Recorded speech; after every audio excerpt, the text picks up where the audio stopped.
Hai, nama gue Andre Zulapriansyah. Gue dari kampus LP3I Direktorat. Dan jurusan gue itu administrasi perkantoran. Dan sekarang gue tingkat 2. Di video kali ini gue mau jelasin tentang K3. Dan langsung saja ke videonya. Check it out. Oke, di sini gue bakal ngejelasin Occupational Health and Safety, atau bisa disebut juga K3, yaitu keselamatan dan kesehatan kerja. Di sini ada ergonomik. Definisi ergonomi atau ergonomik.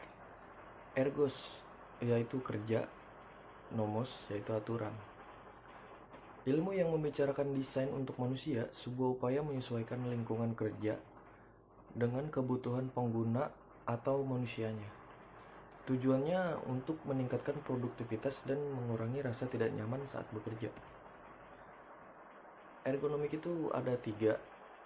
Yang pertama, physical ergonomik, berkaitan dengan fisikal atau anatomi, antropometri, fisiologi, biomekanik yang berhubungan dengan aktivitas fisik.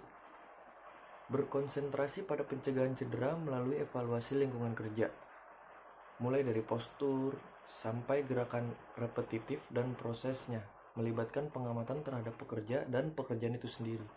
Kemudian, lingkungan kerja didesain supaya optimal dari sisi keamanan, kesehatan, kenyamanan, serta performa kerja.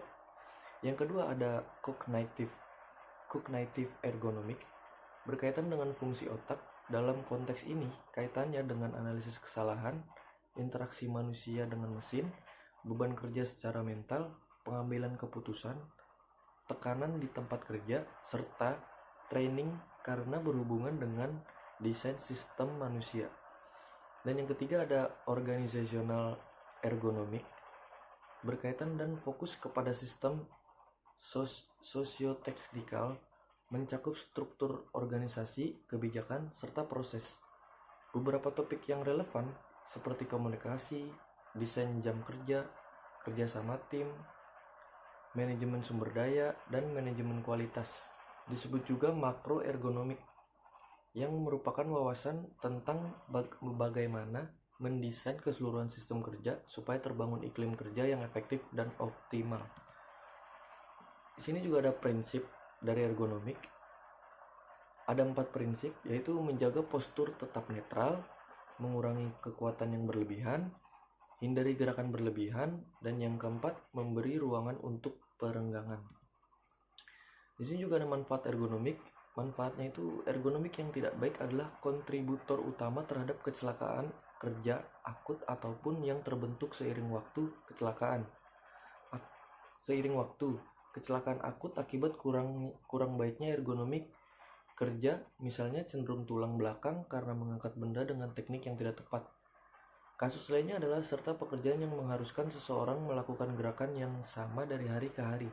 Seiring berjalannya waktu, bila pekerja terus melakukan gerakan yang tidak ergonomis, akhirnya dapat muncul rasa tidak nyaman, cedera, hingga disabilitas.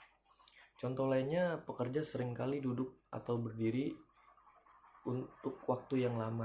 Jika workstation milik pekerja yang bersangkutan tidak ergonomis sehingga posturnya tidak baik, akhirnya akan muncul nyeri ataupun cedera.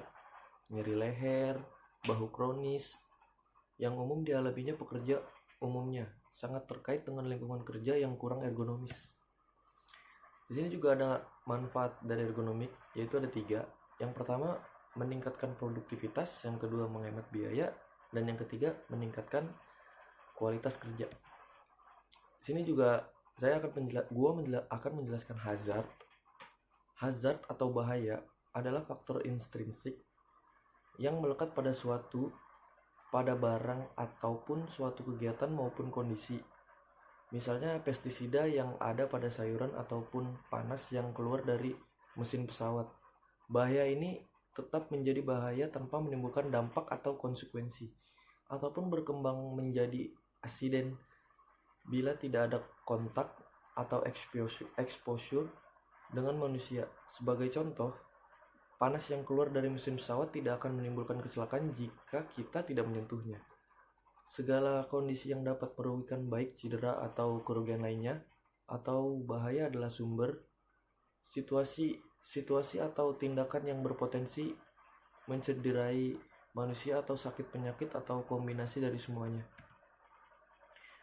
Jenis-jenis hazard itu yang pertama ada primary hazard, bahaya fisik, misalnya yang berkaitan dengan peralatan seperti bahaya listrik. Yang kedua ada bahaya kimia, misalnya yang berkaitan dengan material atau bahan seperti antiseptik, aerosol, insektisida, dan lain-lain. Bahaya biologi, misalnya yang berkaitan dengan makhluk hidup yang berada di lingkungan kerja seperti virus dan bakteri.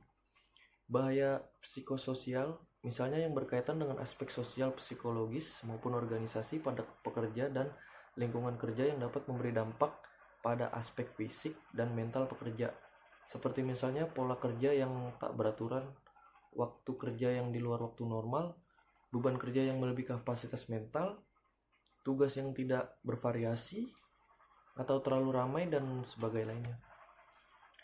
Jenis-jenis primary hazard. Yang pertama itu ada manusia dengan segala karakteristiknya, baik secara badani atau fisik tubuh, mental, pengetahuan, keterampilan, dan yang lainnya. Yang kedua ada peralatan yang didesain tidak tepat kualitasnya, mudah rusak ataupun kurang terawat, dan lain-lain. Yang ketiga material atau bahan yang secara kimiawi misalnya mempunyai tingkat toksisitas yang tinggi, dan lain-lain. Yang keempat ada lingkungan, tempat berlangsungnya pekerjaan yang kurang memadai seperti sempit, kotor, licin, dan lain-lain. Yang kedua ada secondary hazard. Secondary hazard atau disebut juga bahaya sekunder adalah bahaya yang muncul sebagai akibat terjadinya interaksi antara komponen-komponen pekerja yang juga bisa berfungsi sebagai sumber primary hazard. Interaksi ini sering kita sebut sebagai pekerja atau sistem kerja. Nah, itu dia penjelasan dari gua tentang K3. Kurang lebihnya gua minta maaf dan gua pamit undur diri. Gua Andre Zula Fransyah. See you next time.